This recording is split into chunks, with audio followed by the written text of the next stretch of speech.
Good evening, ladies and gentlemen. Welcome to our MISAD Bulletin, and we shall start with our headlines. Syrian army retakes Damascus areas captured by rebels. Britain to formally trigger process to leave EU on March 29th. And moving on to our details, starting with Syria's profile, Syrian government forces on Monday regained control of parts of Damascus that were attacked and captured by rebels and militants the previous day. Sunday's fighting centered on a government-held intersection of two besieged opposition enclaves, the Jubar and Qaboon neighborhoods. On Monday, Syrian TV quoted an unnamed military official as saying the army regained control of all the points the terrorists had infiltrated on Sunday.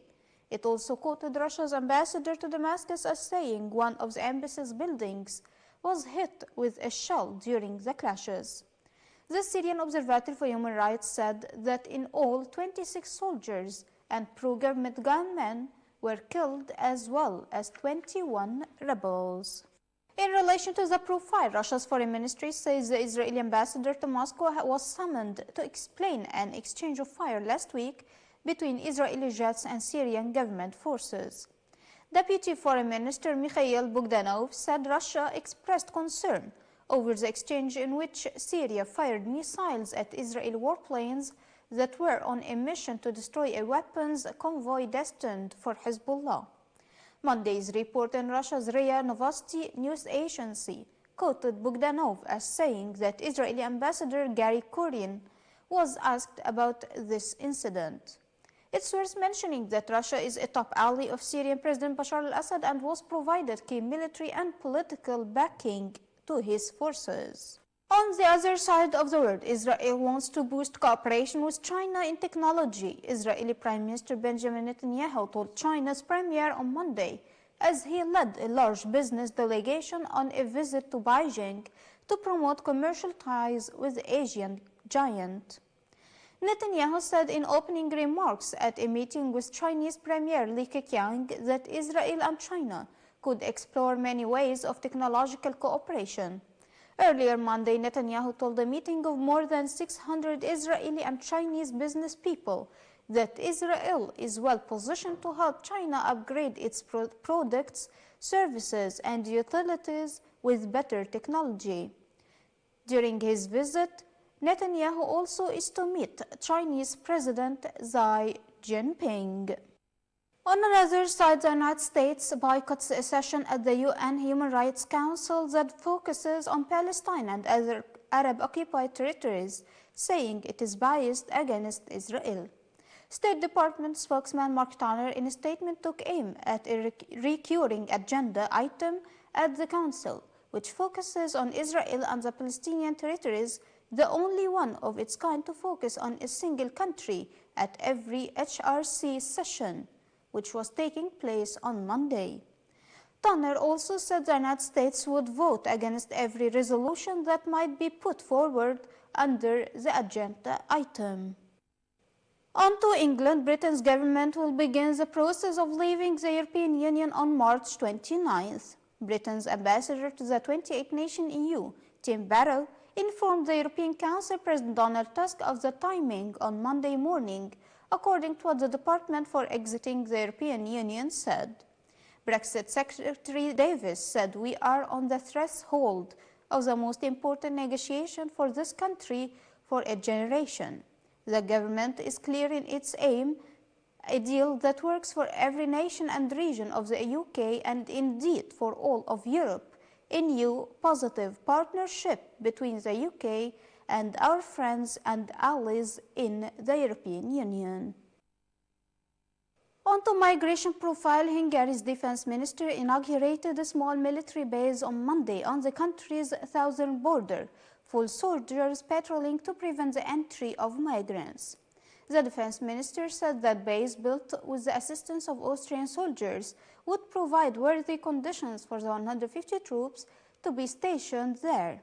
The Herseg Santu complex, about 220 kilometers south of Budapest, was constructed from 90 containers and is the last of 4 bases built since January for soldiers patrolling the Serbian border.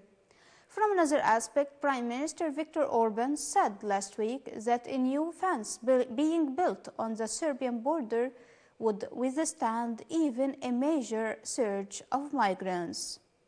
And going to Africa, Pope Francis has begged forgiveness for the sins and failings of the Church and its members during Rwanda's 1994 genocide and told Rwanda's president that he hoped his apology would help the country heal.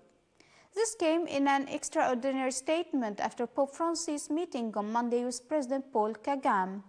The Vatican said Pope Francis also expressed the desire that this humble recognition of the failings of that period, which unfortunately disfigured the face of the Church, may contribute to a purification of memory and may promote in hope and renewed trust a future of peace. In Ghana, a large tree fall during a storm at Kintampo waterfall has killed at least 17 people, mostly students, as they were visiting the site north of the capital on Sunday. As of Monday, 17 bodies have been retrieved at the resort about 414 kilometers north of the capital of Accra, according to what Ghana police said. It added that most of the dead are students from a secondary school and the University of Energy and Natural Resources. From another perspective, Ghana's tourism minister has expressed sympathies to the families of the victims caught in the tragic rainstorm at Kintampo waterfalls.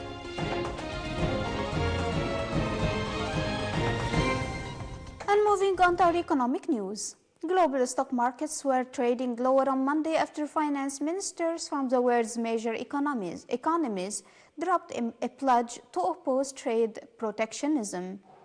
In Europe, France CAC 40 fell 0.3% to 5,015, while Britain's FTSE 100 declined 0.1% to 7,417. Germany's DAX declined 0.3% to 12,061. Wall Street was poised for modest falls at the open, with Dow futures and the broader S&P 500 futures 0.1% lower.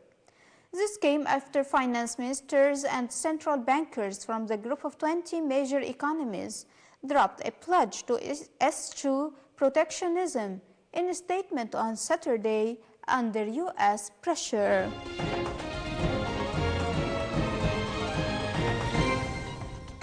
And finally, sports news. Germany goalkeeper Manuel Neuer has pulled out of the upcoming games against England and Azerbaijan because of calf problems. Neuer, who played a full game for Bayern Munich at Borussia Mönchengladbach on Sunday, will remain in Munich for treatment.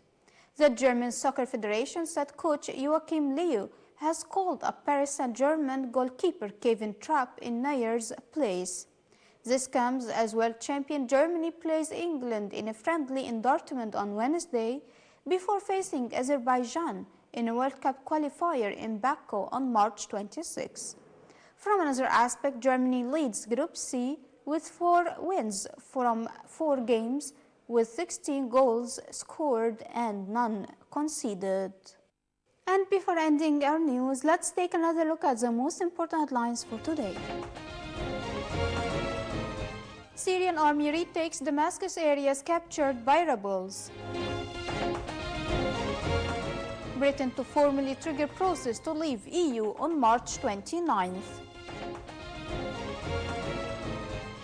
And we reached the end of our MISAT bulletin for today. Thank you for joining us and see you tomorrow in a new bulletin.